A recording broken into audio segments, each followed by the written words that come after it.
नमस्कार मित्रों, आप सभी का फिर से एक बार हार्दिक स्वागत है हमारे YouTube चैनल पर। जैसा कि आप सब जानते हैं, जीवन और मृत्यु के बारे में ज्यादा जानकारी किसी को नहीं होती। हर व्यक्ति अपनी अलग अलग धारणा बनाए हुए बैठा है, मगर इसके बारे में सभी को सही से जानकारी होनी ही चाहिए, क्योंकि हम सभी को ये तो पता ही है कि हमें कर्म के हिसाब से ही फल मिलते हैं और वो इसी जन्म में हम भोग कर ही जाते हैं।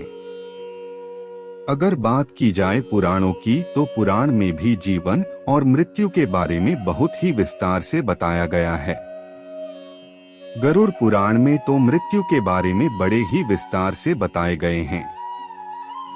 गरुड़ पुराण के अनुसार व्यक्ति की मृत्यु के लिए भी समय होता है। जिस तरह से हर काम को करने के लिए कोई निश्चित समय होता है और व्यक्ति को कब क्या करना है, ये सब पहले से ही लिखा होता है, ठीक ऐसे ही मृत्यु का भी एक निश्चित समय होता है। जिस वक्त आपकी मृत्यु लिखी होगी, उसी समय आपको जाना पड़ेगा। इसके अलावा एक और मृत्यु के बारे में आप सभी ने अवश्य सुना होगा, जिसे अकाल मृत्यु कहा जाता है। कभी ना कभी आपने अकाल मृत्यु के बारे में बात करते किसी के मुंह से सुना ही होगा। क्या आपको पता है कि अकाल मृत्यु आखिर होता क्या है, और जब किसी व्यक्ति की अकाल मृत्यु हो जाती है तो उसके बाद क्या होता है? अगर नहीं, तो आज हम आपको इस वीडियो के माध्यम से पूरी जानकारी देंगे, तो आप हमारे वीडियो में अंत तक जरूर बने रहिए। तो आइए शुरू करते हैं। आखिर अकाल मृत्यु होती क्या है? गरुड़ पुराण के अनुसार हर व्यक्ति के जीवन के 7 चक्र होते हैं। हर मनुष्य को जीवन में इन 7 चक्रों को पूरा करना पड़ता है।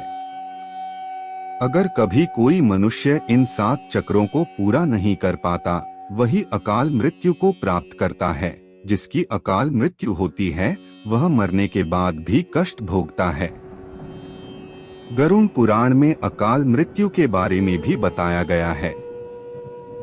इस पुराण के अनुसार अगर कोई व्यक्ति किसी दुर्घटना में, जल में डूबने से, या सांप के काटने से, या फिर किसी रोग के कारण, या फिर गले में फांसी का फंदा लगने से, या फिर भूख से पीड़ित होकर, या फिर किसी हिंसक प्राणी के द्वारा मारा जाता है, तो ऐसा ही व्यक्ति अकाल मृत्यु को प्राप्त हो जाता है। ऐसा गरुड़ पुराण के सिंहावलोकन अध्याय में बताया गया है।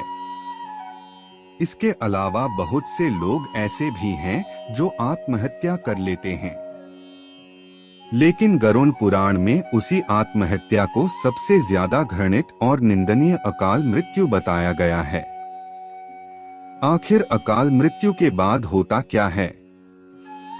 गरुड़ पुराण के अनुसार कोई भी व्यक्ति आत्महत्या करता है तो उसका मतलब यह ईश्वर का अपमान माना जाता है।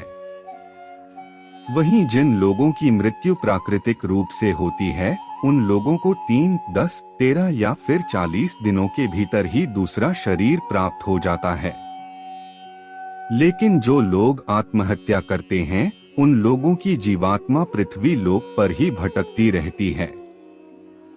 ऐसा माना जाता है कि यह आत्मा पृथ्वी लोक में तब तक भटकती रहती है जब तक उनके जीवन के 7 चक्र पूरे नहीं हो जाते और उसके प्राकृतिक रूप से मृत्यु का समय नहीं आ जाता।